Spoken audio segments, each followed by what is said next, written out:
Hello, hi everyone. Welcome to my YouTube channel. If you're tuning in for the very first time, you are most definitely welcome. And if you are coming back for more, thank you so much for tuning in once again. My name is Kgomotso Malekane, and I do hope that you guys enjoy your stay on this channel and we get to grow together as a community. And yeah, thank you so much. So as you guys have already seen by the title of the video, today I'm just going to be kind of venting, kind of going off, kind of digressing at some point, but I just hope you'll get the point. Today's video is going to be a bit messy, yet lighthearted, yet informative to some extent to whoever. But yeah, it's gonna be wild. It's gonna be a good one. So yeah, the title of the video for today, as you guys have already seen, we're going to be talking or tackling the conversation or the topic.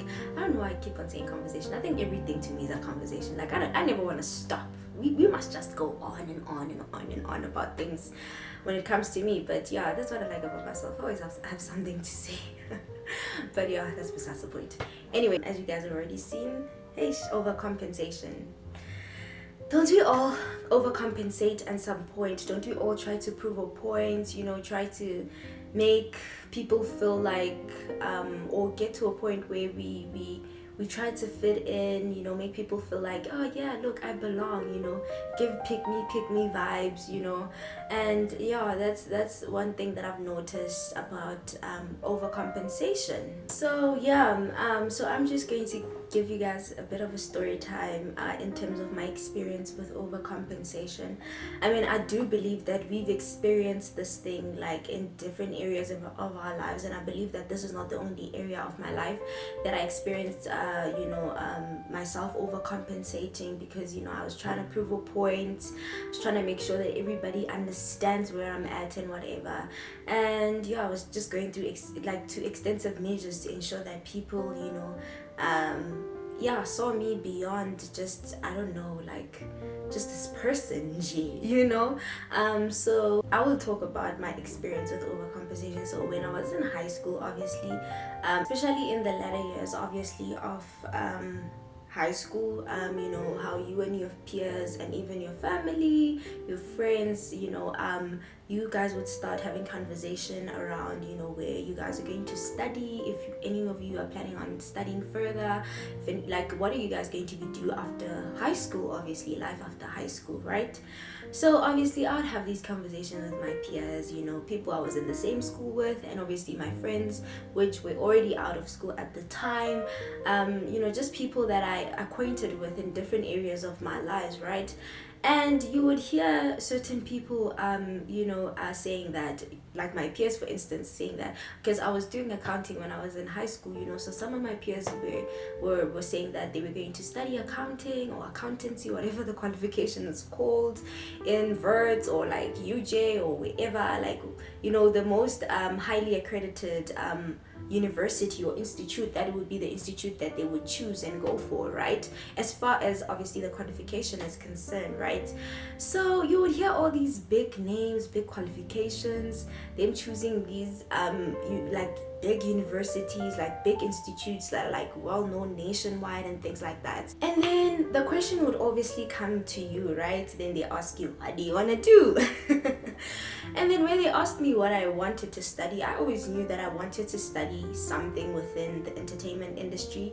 I wasn't really sure at that time. I only started becoming sure like from like late grade 11 or pre-matric, if you may call it, late pre-matric. That's when I was like sure, but like that's the thing, I wasn't even doing my research, which is weird. Like I wasn't even doing my research about the qualification. So I knew that I wanted to study within the industry, but like what exactly did I want to specialize in, I wasn't quite sure about it.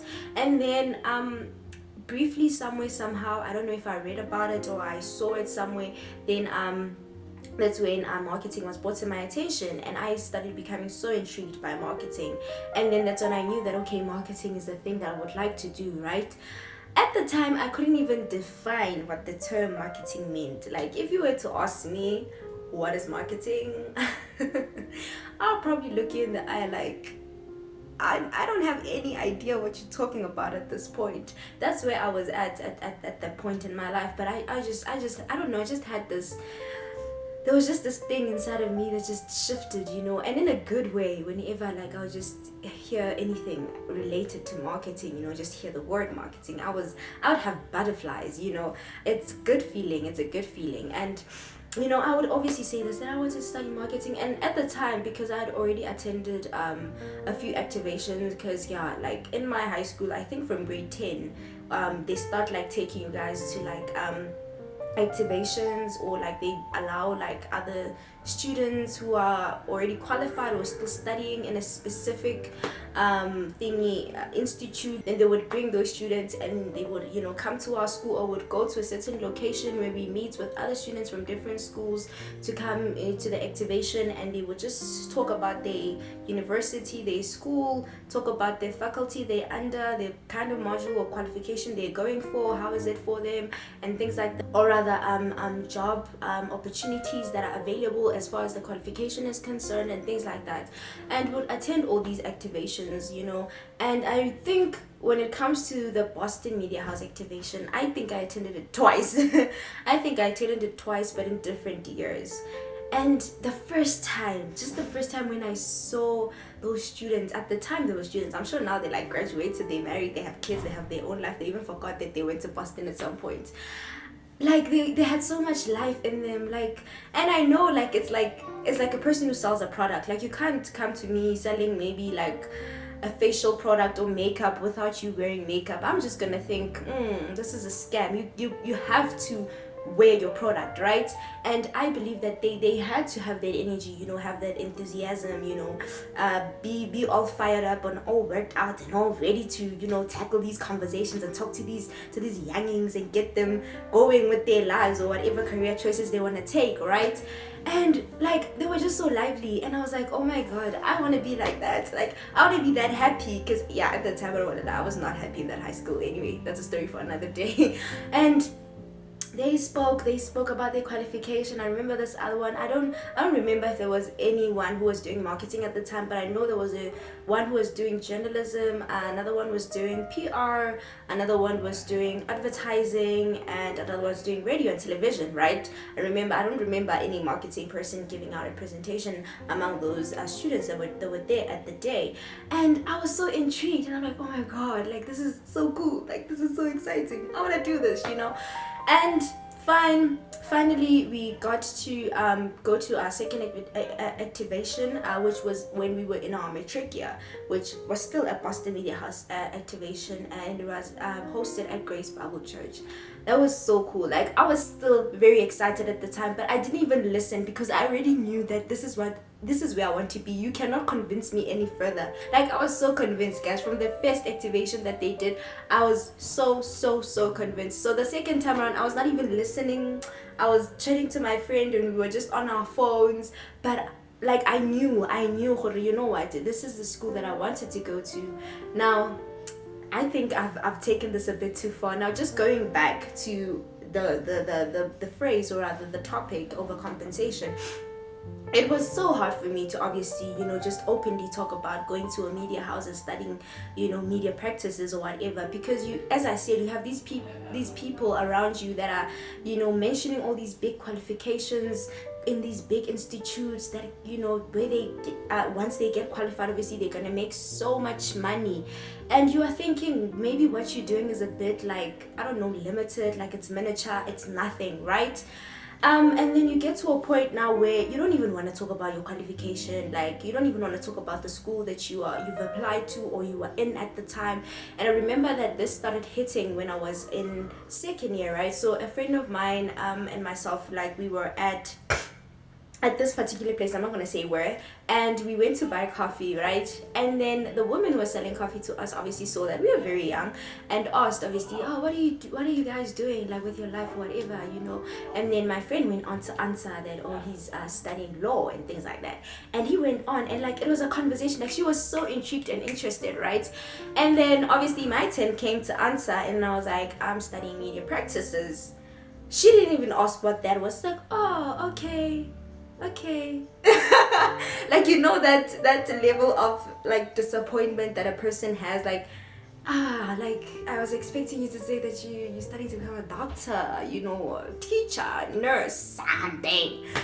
but media practices, you know, cameras and things and television, that type of thing, you know, I'm sure probably that's what that is what was going at the back of her head at that time. And I was just like, my heart sank. Like I came to a point at that point where I was like, I just wish I never even said anything. Like, I wish probably I could have just lied and said I was studying nursing or something. I just wish I never said anything about me studying media practices, because this is the response. And that's the thing, I'm only making an example with this response because I have a witness. But in most instances, this is a response, and the attitude that I would get from a lot of people when I would say I'm studying media practices is that, like, they're not really sure if they should be happy for me or concerned, you know. And it got me to, obviously, to a point where I was like, maybe I'm not even studying the right qualification. Maybe I'm not even pursuing the right career field. Maybe I should change. Maybe I should do something that's more acceptable in society, you know, more spoken about and praised, you know, and sought out after, you know, because clearly media practices isn't it, right? But yeah, I started now wanting to overcompensate, where, you know, when I speak about media practices, like, I want to use these big words, child. I want to use these big words so that I obviously sound like, okay, she's doing something smart, you know. And because it also it felt like people who study media practices are like dumb, you know, like that's lower level. Like, I want to hold it dumb, and then you are dumb, and then that's where we fall under, like, you going for that, or it's easy. Another thing, that's one thing that I noticed, is that a lot of people would think that media practices is easy, you know. Even when I got to second year, you know, to have conversations with other some of my other peers, and, you know, I'd ask them, like, why did you come here? Some of them would generally say, this is the easiest qualification, like, and you'd find the same people that said that thing drop out, and you're just like, how are people still dropping out when you find that there are still people that are seeing that this qualification is easy? And I feel like in life, there's generally nothing that is easy. It may look easy to you, but somebody has to work hard to attain that thing, you know. There's somebody that doesn't feel that that thing is easy. So then you'd always feel like, now, like, you have to overcompensate, you have to oversell yourself, that I am smart, you know, that I am not dumb, that, you know, I have something to offer in this world, you know, I have something to give. And then you start overcompensating, you know, you start going beyond what you should even go beyond, to just prove a point, right? That, look, I'm doing this qualification and it's not hard, it's not easy, rather it's very hard, and, you know, it needs you to work, it needs blood, sweat and tears, you know. We also cross night or things like that, because you even find that in certain conversations, and it becomes a weird thing, because now you start feeling like everybody around you wants you to overcompensate and oversell yourself. Everybody around you feels like you are not worthy, you are inadequate and things like that, right? And you find that you'd be having a casual conversation with a friend of yours that's studying in a different field. Maybe they're studying logistics or law, or becoming a doctor, medicine, whatever. And you find that they say, yo, like, medicine is so hard, and they're not even trying to, like, deem or look down upon your qualification. They're just expressing, they're just finding their qualification hard. You'd find that they're not even saying this, like, as a way to get at you, or to tell you, like, indirectly, that whatever that you're studying has nothing, like, it's nothing compared to what I'm studying. They're just conversing with you as a friend, and then you get so emotional, and you get so, you know, worked up by it, and you're just there trying to be defensive as well, and also trying to add spice to your qualification. Like, you now start overcompensating and saying all these things, and always trying to prove a point, even to people who you don't necessarily have to prove a point to, because they know what you go through, and they don't think that your career path or your qualification is you know, unworthy or useless or whatever, because they respect you that much. But because you've had so many people, you know, in your life and even outside of your life, who always made you feel like, genuinely, like indirectly and directly, really made you feel like you always had to prove a point and overcompensate. Then you have these people that are genuine. You have these people that really love you, that really wish nothing but the best for you, just having a conversation with you, telling you about how hard they find their qualification to be and things like that. And now you're also throwing in spice, you know, because you want to be relevant and things like that. And now it comes to a point where now you are overcompensating and over explaining yourself and trying to prove a point to look more more etiquette, to look more, smart, more, driven and focused, because you've had so many people that made you feel like, and that you're not as driven as you should be, or you're required to be, not as focused as you should be or required to be. But then like, I don't want to lie, like overcompensation is a really, it's a trigger, it's a pandemic, it's a really, it's a bad, like, I don't even have the word for it, like it's a terrible pandemic, and as I said, like I would love for us to go deeper into this conversation as far as everything goes, as far as relationships go, as far as everything goes, honestly, where you felt like, or you were put in a position where you had to overcompensate. I feel like there's generally never a need for us to overcompensate or go to extensive measures to prove a point. The fact that I've always wanted to go to a media school. I remember my mom would always remind me that when I was in primary, I always said that I wanted to act, right? And she's like, every child on earth wants to see themselves on TV. Every child in the world wants to act. Trust me, at some point, right? And then obviously when I grew older, and she now heard my reasoning and when I was in pre-matric about why I wanted to study media practice, even though I didn't have that much information about the qualification and the institute, she was supportive of the idea. And another thing we need to also put in place for our own selves, if I get approval or I get support and encouragement from this particular person, then I'm good to go, And I knew at that point that when I got support and approval from my parents, I was good to go. But still, for whatever weird reason, these outside noises, these outside voices still had a way to weigh me down and bring me down. I don't want to lie, there were so many points in my life where even I was doing my assignments and I'm just like, this is nothing. Like, why am I doing this? Like, maybe I should change the qualification. Maybe this. Maybe I should drop out and, think through what I really have to do. Maybe I should go and study teaching or study this or study that or whatever, because you have these outer voices, telling you that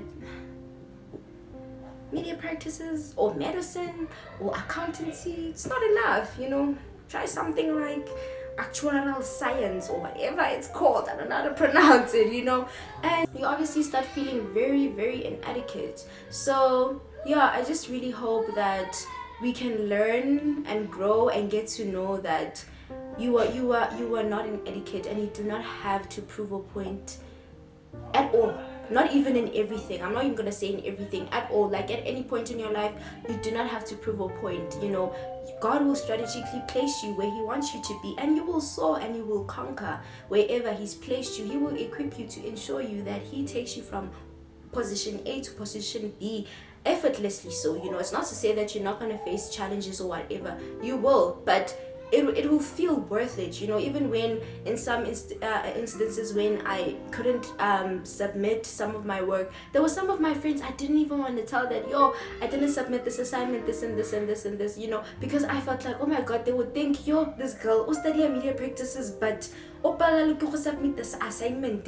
Now I'm studying logistics, so I'm studying law, I'm studying this and that and that and that, and I can do my work and I do it well and I'm disciplined. You understand? You start feeling like you start even pushing away people you're not supposed to be pushing away, and you're not even aware of that until the latter stages that, oh my god, I was actually doing this. So I really do hope that we get to grow and learn that there's never been a point in our lives where we've ever been inadequate or underqualified to ever do anything or become anything. Society may say that, but that's okay. That's on society. Society has a whole lot of opinions. If a society generally, like, you will go crazy, So and I just want to say that to anyone who thinks that anyone's qualification is miniature or is useless, shame on you. Shame on you. Like, you don't become those people that even make other people feel less qualified or less than, just because of the qualifications they decide to venture on, and maybe also not allow society to make us feel less than or underqualified for any qualification that we decide to venture on, because there's a reason why it burns in your heart to actually go toward the qualification, and apply for the qualification and enroll and go through it for the next 3 years, 4 years, how many years it takes you, however many years rather it takes you to become a qualified person, within that field. So maybe never look down upon ourselves and never try to overcompensate to an extent that we start pushing away people that could help us in the journey. So yeah, guys, that's all for today. I know I was kind of digressing. I was all over the place. I was all over the place because but I really hope that you got an idea of what really this conversation or this rant was about. I feel like it was a rant to some degree, but yeah, I really do hope that you guys enjoy this video and you communicate and comment down on the comment section below, something lighthearted. I feel like this video was a bit lighthearted, a bit informative, also lighthearted. So yeah, thank you so much for watching until this far. I really hope that you enjoy the rest of your day. God bless. Goodbye.